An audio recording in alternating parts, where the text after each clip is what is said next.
বহুমুখী ষড়যন্ত্র তাদের। আগে এক সময় আমাদের দেশের সাধারণ শিক্ষা প্রতিষ্ঠান স্কুলের সময় শুরু হতো এমন একটা সময়, এই 8টা 9টা 10টা সকালবেলা সাবাহি মক্তবে বাচ্চারা কোরআন তেলাওয়াত শিখত। নানা কৌশলের মাধ্যমে কিন্ডারগার্টেন এটা সেটা নাম দিয়ে ঘরে ঘরে পাড়ায় পাড়ায় মহল্লায় মহল্লায়, ওই যে আমাদের একটা মন্ত্রী ছিল আগে বলছিল ব্যাঙ্গের ছাতার মতো মাদ্রাসা গজে উঠছে। ব্যাঙ্গের ছাতার মতো মাদ্রাসা গজিয়ে ওঠে না, ব্যাঙ্গের ছাতার মতো এই সকল কিন্ডারগার্টেন গজায় উঠছে। কিন্ডারগার্টেনকে আমরা ব্যাঙ্গের ছাতা বলি না। শিক্ষা প্রতিষ্ঠান, যে কোনো শিক্ষা প্রতিষ্ঠান হোক, আমরা সেগুলোকে অনার করি, সম্মান জানাই এবং আমরা এগুলোকে স্বাগত জানাই। কিন্তু কথা হলো, যে শিক্ষা প্রতিষ্ঠান গড়ে উঠে মুসলমানের সন্তানকে আল্লাহর কোরআনের তেলাওয়াত থেকে বঞ্চিত করার জন্য, যে শিক্ষাঙ্গনের সকল কর্ম পরিকল্পনা তৈরি হয় মুসলমানের সন্তানদেরকে কোরআনী শিক্ষা থেকে, কোরআনের আলো থেকে বঞ্চিত করার জন্য, সেটাকে আমরা ষড়যন্ত্র ছাড়া কিছুই অভিহিত করতে পারি না। মুহতারাম হাজিরিন, আমরা বলি সারা দুনিয়া শিখো, আমাদের কাছে শিখতে মনে না চায় তাদের কাছেই শিখো। মুসলমানদেরকে আমরা বলি তোমাদের সন্তানদেরকে আলেম ওলামাদের তত্ত্বাবধানে শিক্ষিত করতে যদি মনে না চায়, ঠিক আছে, ওয়েলকাম, তোমরা অন্যদের কাছেই শেখাও, যেখানে ইচ্ছা সেখানে শেখাও। শুধু আমাদের একটা অনুরোধ তোমাদের হাতে পায়ে ধরে আমরা জানাই, সেটা হলো এই, তোমার সন্তান অন্য সব কিছু শেখার আগে তাকে তোমার রবের নাম শিক্ষা দাও। তোমার সন্তানকে সব কিছু শেখার আগে, এবিসিডি সরে সরে সব কিছু শিক্ষার আগে বিসমিল্লাহির রহমানির রহিম শেখাও। অন্য সব শিক্ষার আগে তাকে তোমার রব আল্লাহের নামের সঙ্গে তাকে পরিচিত করো। হে মুসলমান, এটাই হলো আমাদের বিপ্লবের বুনিয়াদ তৈরি করে। কচি হৃদয়ের ভিতরে আল্লাহর কোরআনের তেলাওয়াতের বীজ যখন রোপণ করে দেওয়া হয়, এরপরে তুমি দুনিয়ার তাকে যেখানেই পাঠাও, ইনশাআল্লাহ শিশু বয়সে যেই সন্তান আল্লাহর কোরআনের শিক্ষা গ্রহণ করেছে, নাসার বিজ্ঞানী হয়ে চাঁদের দেশে গেল, তার পক্ষ থেকে আল্লাহর কোরআনের নূর বিচ্ছুরিত হবে ইনশাআল্লাহ। আমাদের বুনিয়াদি বিপ্লবী কর্মসূচি হলো এটাই ভাই। এটা আমাদের বড় কাজ, এটা আমাদের বড় কাজ না, আসলে এটা আল্লাহ প্রদত্ত সর্বশ্রেষ্ঠ নবীর সর্বশ্রেষ্ঠ কর্মসূচি।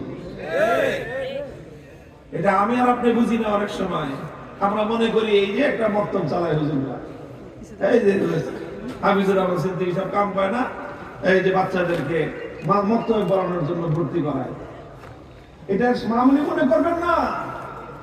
এটা মামুলি জিনিস নয়, এটা সেই কর্মসূচি ইহুদি খ্রিস্টানরা, ইসরায়েল আমেরিকানরা, তারা তাদের সকল ষড়যন্ত্র এই মুসলমানদের আগামী সন্তানদেরকে কোরআনের শিক্ষা থেকে বঞ্চিত করার জন্য তারা নিয়োজিত করেছে। ইয়াতলু আলাইহিম আয়াতিহি, এই জন্য তেলাওয়াতে কিতাবুল্লাহ এটা এমন একটা জিনিস, যেই ঘরে কোরআনের তেলাওয়াত হয় সেই ঘরের সন্তান সহজে বিপদগামী হয় না। যেই ঘরে কোরআনের তেলাওয়াত হয় সেই সব ঘর থেকে ওসমান হাদিরা জন্ম নেয়। পৃথিবীর সমস্ত বিশ্ববিদ্যালয়ের শিক্ষা থেকে আল্লাহর কোরআনের নূর থেকে বঞ্চিত করতে পারে না। সব শিক্ষা গ্রহণ করার পর আবার তার হৃদয় থেকে আল্লাহর কোরআনের নূর উচ্ছ্বাসিত হয়। শুধু তাই সে একা নূরানি আলোকিত হয় তা নয়, গোটা দেশ এবং সমাজ তার কোরআনের আলোয় উদ্ভাসিত হয়ে ওঠে। এই জন্য মুহতারাম হাজিরিন, তেলাওয়াতে কিতাবুল্লাহ এটা এক বৈপ্লবিক কর্মসূচি, এটা একটা ঐতিহাসিক কর্মসূচি। পৃথিবীতে অন্য সব শক্তির মোকাবেলা করার মতো হাতিয়ার পাশ্চাত্যের কাছে আছে, ইহুদি খ্রিস্টানদের কাছে আছে, আধিপত্যবাদী ভারতের কাছে আছে। সব হাতিয়ার মোকাবেলা করার শক্তি তাদের কাছে আছে, আল্লাহর কোরআনের শক্তির মোকাবেলা করার মতো কিছু তাদের কাছে নাই, কিছু নাই। এই জন্য ওরা এটাকে অ্যাটাক করে, এটার উপর আগ্রাসন চালায়। এই অস্ত্র যেন মুসলমান হাতে তুলে নিতে না পারে, মুসলমানের পক্ষে যেন আল্লাহর কোরআনের এই শক্তি যেন পুঞ্জীভূত না হয়, এটাই তাদের ষড়যন্ত্রের মূল জায়গা। মুহতারাম হাজিরিন, এই জন্য বলেছিলাম ইয়াতলু আলাইহিম আয়াতিহি। সর্বপ্রথম রাসূল আকরাম সাল্লাল্লাহু আলাইহি ওয়াসাল্লামের বুনিয়াদি কাজ ছিল কোরআনে কারীমের তেলাওয়াতের গুঞ্জরণ উম্মতের ঘরে ঘরে, উম্মতের কণ্ঠে কণ্ঠে, উম্মতের বুকে বুকে আল্লাহর কোরআনের এই তেলাওয়াতের আমানতকে রক্ষা করা, এই আমানত সঁপে দেওয়া, যেন উম্মতের প্রতিটি ফরদ, উম্মতের প্রতিটি ব্যক্তি, উম্মতের প্রতিটি নারী পুরুষ, উম্মতের প্রতিটি শিশু আবাল বৃদ্ধ বনিতা, প্রত্যেকটা মানুষ যেন আল্লাহর কোরআনে কারীমের তেলাওয়াত শিখতে পারে এবং আল্লাহর কোরআনের তেলাওয়াতে অভ্যস্ত হয়। বলেন আজ মুসলমানরা সবচেয়ে বেশি যে জিনিসটা থেকে বঞ্চিত হয়েছে, মুসলমানদের ঘরে রাত 12টা 1টা পর্যন্ত টিভি চলে, গান বাদ্য হয়, ধুমধারাক্কা সমস্ত বিনোদনের আয়োজন চলতে থাকে, নর্তকীরা নাচতে থাকে, টেলিভিশনের পর্দায় গায়িকাদের গান চলতে থাকে, আর মুসলমানদের ঘরগুলো, অনুষ্ঠানগুলো উম্মাতাল নাচ গানে উত্তাল হয়ে ওঠে। মুসলমানদের ঘরগুলো সকাল বেলায় ঘুমে বিভোর হয়ে থাকে, মরা লাশ যেরকম কবরস্থানে শুয়ে থাকে, প্রতিটি মুসলমানের ঘর সকাল বেলা দীর্ঘ একটা সময় মরা লাশের মতো পড়ে থাকে। একটা ঘর থেকে আল্লাহর কোরআনের তেলাওয়াতের আওয়াজ শোনা যায়। কোথায় আমাদের পতনটা ঘটেছে চিহ্নিত করার চেষ্টা করেন, ইতিহাস পড়েন, হাদিসের পাতাগুলো পড়েন। রাসূল আকরাম সাল্লাল্লাহু আলাইহি ওয়াসাল্লাম প্রতিদিন বা অনেক দিনই এমন হতো, শেষ রজনীতে আল্লাহ নবী মদিনার অলিতে গলিতে ঘুরতেন, শেষ রাতে অলিতে গলিতে ঘুরতেন। কেন ঘুরতেন? এক একজনের বাসা থেকে, কার ঘর থেকে কোরআনে কারীমের কেমন তেলাওয়াতের সুর ভেসে আসে, আল্লাহর নবী নিজের কর্ণকুহর দিয়ে সেটা শোনার চেষ্টা করতেন। এমন কোন ঘর থাকতো না, এমন কোন ঘর খুঁজে পাওয়া যাবে না মুসলমানদের বিজয়ের যুগে, মুসলমানদের উত্থানের সেই সময়টায়, মুসলমানদের স্বর্ণালী সেই যুগে।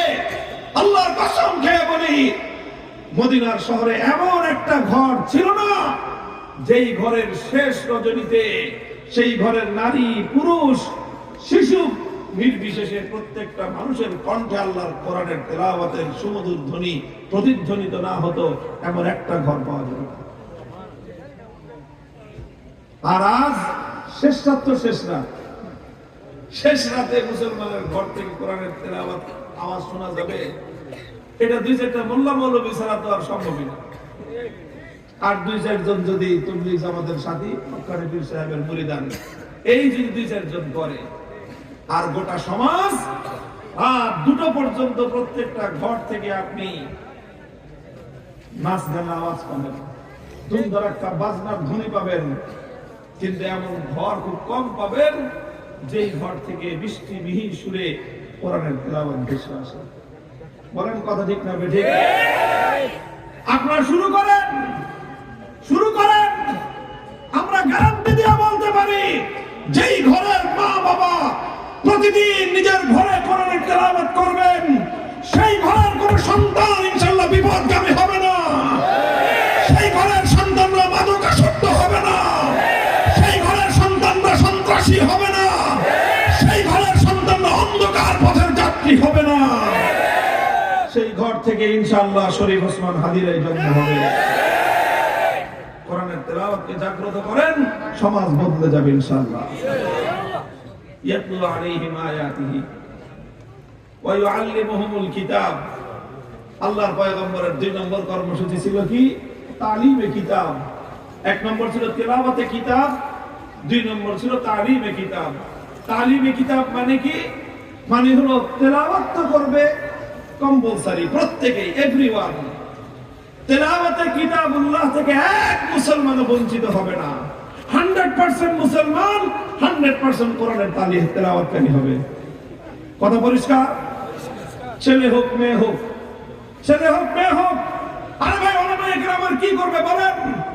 যত রকম আয়োজন থাকতে পারে মুসলমানের সন্তানকে কোরআনের তেলাওয়াত শিক্ষার জন্য আলেম ওলামারা সব রকম ব্যবস্থা করেছে। আজকাল ওলামায়ে কেরাম মেহনত করে আফটার স্কুল মাকতাব করেছে, বাচ্চাদেরকে স্কুলে পড়ান। আপনার স্কুল টাইমের সাথে শিডিউল ঠিক রেখে 1 ঘন্টার জন্য বাচ্চাকে আফটার স্কুল মাকতাব নামে সারা দেশব্যাপী এক বিপ্লবী কর্মসূচি চলছে আলেম ওলামাদের নেতৃত্বে। 1 ঘন্টা সময় দেন আপনার বাচ্চাকে। প্রত্যেকটা এলাকায় আফটার স্কুল মাকতাব করে উঠেছে, ওখানে দেন না 1 ঘন্টা। আপনার ছেলে স্কুলে পড়ুক, তারপরে কলেজে পড়বে, ভার্সিটিতে পড়বে, সারা দুনিয়া জয় করবে। আফটার স্কুল মাকতাব 1 ঘন্টা পড়বে, অথবা সবাহি মাকতাব 1 ঘন্টা পড়বে। আর এখন তো আলহামদুলিল্লাহ প্রতিটি মাদ্রাসায় এমন আধুনিক কারিকুলামে আমরা বাচ্চাদেরকে পড়াচ্ছি। এই যে মাদ্রাসায় আপনারা দেখলেন এখন প্রদর্শনী, এখানে ছোট ছোট বাচ্চাদেরকে যেই বয়সে আমরা ক্লাস 5 অথবা ক্লাস 3 পর্যন্ত বাচ্চাদেরকে আমরা সাধারণ শিক্ষায় শিক্ষিত করে দিচ্ছি, যে কোনো স্কুলের শিক্ষার্থীদের সাথে আমাদের মাদ্রাসার ক্লাস 3 ছাত্ররা কম্পিটিশন করতে প্রস্তুত। প্রত্যেকটা সাবজেক্টে প্রস্তুত। বাংলা, অঙ্ক, ইংরেজি সহ যতগুলো সাবজেক্ট, প্রতিটা সাবজেক্টে তারা কম্পিটিশন করবে। ইন দ্য মিন টাইম আলহামদুলিল্লাহ কোরআনে কারীমের বিশুদ্ধ তেলাওয়াত, শুধু বিশুদ্ধ তেলাওয়াত নয়, জাতীয় এবং আন্তর্জাতিক পর্যায়ে কম্পিটিশন করার মতো যোগ্যতা সম্পন্ন তেলাওয়াত সে শিখবে। তাই হুজুররা আর কি করবে? বলেন আর কি করবে হুজুররা? সব দোষ তো হুজুরদের। হুজুররা পাঞ্জাবি বড় বড় পরে, জামাতের দেশে কাপড়ের দাম বাড়ায় দিচ্ছে, তাই না? হুজুরদের কোনো প্রোডাক্টিভিটি নাই। ইংলিশে বলে মাঝে মাঝে, আবার ওই যে মাঝখানে একটা বের হয়েছিল না, আব্দুল লতিফ সিদ্দিকী, আমার হুজুর আশরাফুল ইসলাম হুজুর, আমাদের আব্দুল লতিফ কাজদাবি সিদ্দিকী হাজি, কি যে হজের কোনো প্রোডাকশন নাই, শুধু রিডাকশন। ইংলিশে বলছে, অনেকে বুঝেন নাই। প্রোডাকশন নাই, রিডাকশন মানে হলো খালি খরচ হয়, আয় নাই। বুঝেন নাই? হয় হুজুররা তো দেশের অর্থনৈতিক উন্নয়নে কোনো ভূমিকা রাখে না।